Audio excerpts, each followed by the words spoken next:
Hello guys, मैं फिर हाजिर हूँ लेकर एक बहुत ही प्यारी स्टोरी। तो स्टोरी को लास्ट तक से ज़रूर से सुनिएगा और स्टोरी बहुत अच्छी लगे तो लाइक एंड सब्सक्राइब ज़रूर से कीजिएगा। तो चलिए बिना देर के स्टोरी स्टार्ट करते हैं। स्टोरी स्टार्ट होती है। भागलपुर नामक शहर में राज अपनी माँ के साथ रहता था। वह बहुत ही ज़्यादा नेक दिल इंसान था। एक दिन राज की माँ राज से कहती है कि चलो मार्केट जाना है, मैं अकेले सारा सामान नहीं ला पाऊँगी, ऐसा करो तुम मेरे साथ चलो, सामान लेकर आना है। फिर राज कहता है कि माँ मेरा मन नहीं है कहीं भी जाने का और मैं नहीं जा सकता, प्लीज़ मुझे अकेला छोड़ दो। तभी माँ कहती है कि अगर तुम नहीं जाओगे मार्केट तो मैं इतना सारा सामान कैसे लाऊंगी, साथ ही साथ मुझे मेरे शरीर में बहुत दर्द भी है, यही समय तुम्हें साथ में ले जाना चाह रही हूँ। काफ़ी देर बीत जाने के बाद राज कहता है कि चलो माँ ठीक है, मैं आपके साथ जाने के लिए तैयार हूँ, परंतु जल्दी सामान खरीद करके घर जल्दी आना है। मार्केट में किसी भी प्रकार की देरी नहीं करना चाहता हूँ, साथ ही साथ मुझे अच्छा भी नहीं लग रहा है और मैं घर पर ही रहना चाहता हूँ। जैसे ही राज और उसकी माँ मार्केट के लिए निकलती हैं और राज भी साथ साथ जाता है।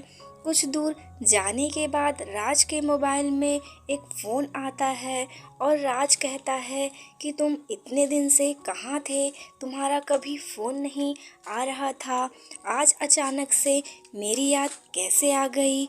रुखसार इतना कहते ही राज फ़ोन काट देता है। फिर राज और उसकी माँ शॉपिंग करने लगते हैं। शॉपिंग करते करते ही राज के सामने में वही लड़की आ जाती है जिन्होंने फ़ोन किया था, सामने आ जाती है। राज के सामने रुखसर आने के बाद राज का हाव भाव ही बदल जाता है, क्योंकि राज पहले से ही उस लड़की से बहुत प्यार करता था, लेकिन कुछ गलतफहमी होने के कारण रुखसार राज को छोड़कर किसी और लड़के से प्यार करने लगी थी। और राज और रुखसार दोनों जब आमने सामने आए तो दोनों देखकर एक दूसरे को मुस्कुराया और फिर दोनों दोनों अपने घर चले गए। घर जाते ही राज अपने मोबाइल से रुखसार को फ़ोन करता है और कहता है कि आज तुम बहुत ही ज़्यादा खुश लग रही हो और बहुत ही खूबसूरत लग रही थी। तभी रुखसार कहती है कि मेरा तुमसे बात करने का कोई मतलब नहीं है राज, और मैं अंकित के साथ अब बहुत ही खुश हूँ।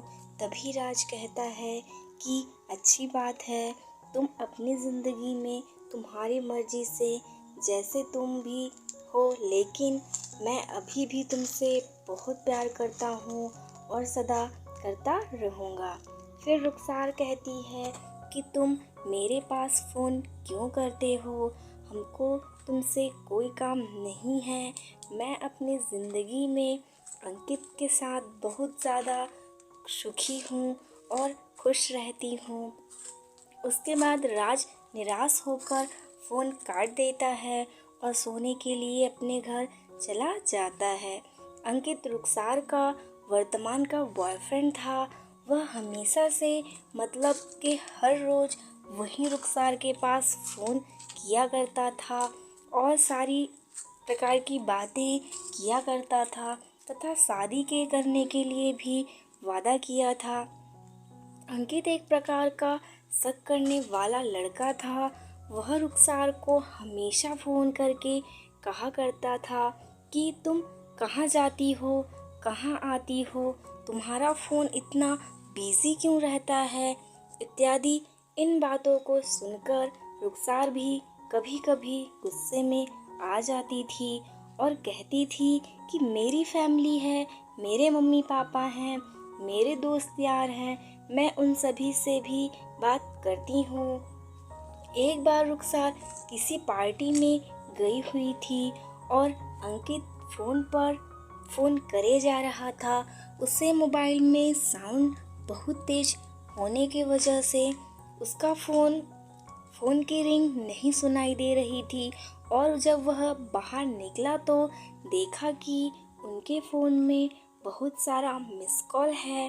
अंकित लेकिन पार्टी में बिज़ी होने के कारण रुखसार अंकित का फ़ोन नहीं उठा पाती है और जब दोबारा रुखसार इधर से अंकित के पास फ़ोन करती है तो अंकित कहता है कि मैं जब भी तुम्हारे पास फ़ोन करता हूँ तो तुम्हारा फ़ोन इतना बिज़ी क्यों आता है? क्या तुम्हारे मन में कोई बात चल रही है तो मुझे बताओ। फिर अंकित एक दिन रुखसार को फ़ोन करता है और कहता है कि तुम्हें मेरे साथ घूमने जाना होगा तथा तुम नहीं जाओगे तो जितना भी तुम्हारी फ़ोटोज़ हैं, मेरे पास प्राइवेट फ़ोटोज़ हैं, मैं सभी को लेकर तुम्हारे घर में दिखा दूँगा। वह भी बहुत चीज़ें घर पर अंकित रुखसार को ब्लैकमेल करने लगा था। मुझे कहीं से भी घूमने जाने के लिए धीरे धीरे रुखसार को अंकित की सोच के बारे में पता चल गया। एक दिन अंकित सच में रुखसार के घर आ गया और रुखसार के घर में उसके पापा को सब बता दिया। साथ ही अंकित ने रुखसार के घर वालों को रुखसार की सारी प्राइवेट फ़ोटोज़ और वीडियोज़ दिखा दिए थे। तभी उनके घर वालों ने रुखसार की शादी अंकित के साथ करने का फैसला कर लिया था। लेकिन रुखसार इस शादी से बिल्कुल भी खुश नहीं थी। वह अपने पिताजी और घर वालों को कहती है कि मैं उस पागल लड़के से बिल्कुल शादी नहीं करूँगी। उसके घर वालों के दबाव में डालकर कहते हैं कि तुम्हें उससे शादी करनी ही होगी क्योंकि तुम्हारा प्राइवेट फ़ोटोज़ और वीडियोज़ उसके पास में हैं। कभी रुखसार कहती है कि मैं किसी भी कीमत में शादी नहीं करूँगी अंकित से, चाहे जो भी हो जाए।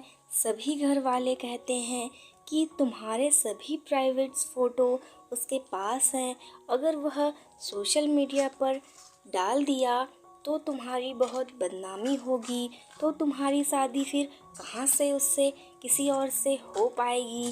शादी के लिए रुखसार को अब सभी लोग ज़बरदस्ती करने लगे थे।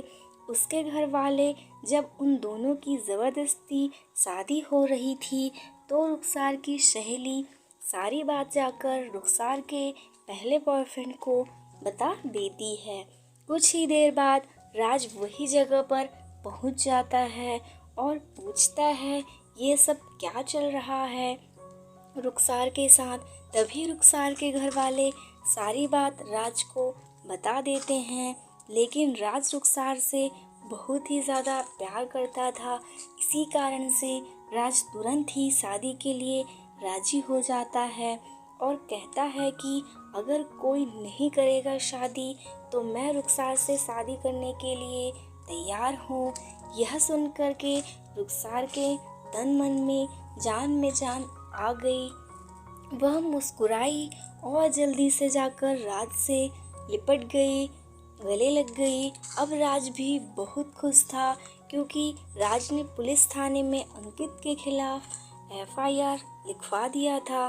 पुलिस आई और अंकित को पकड़ करके ले गई।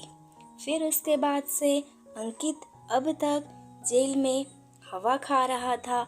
अब तो रुखसार की शादी भी हो गई थी राज के साथ। अब वो दोनों मज़े में अपनी ज़िंदगी गुजार रहे थे।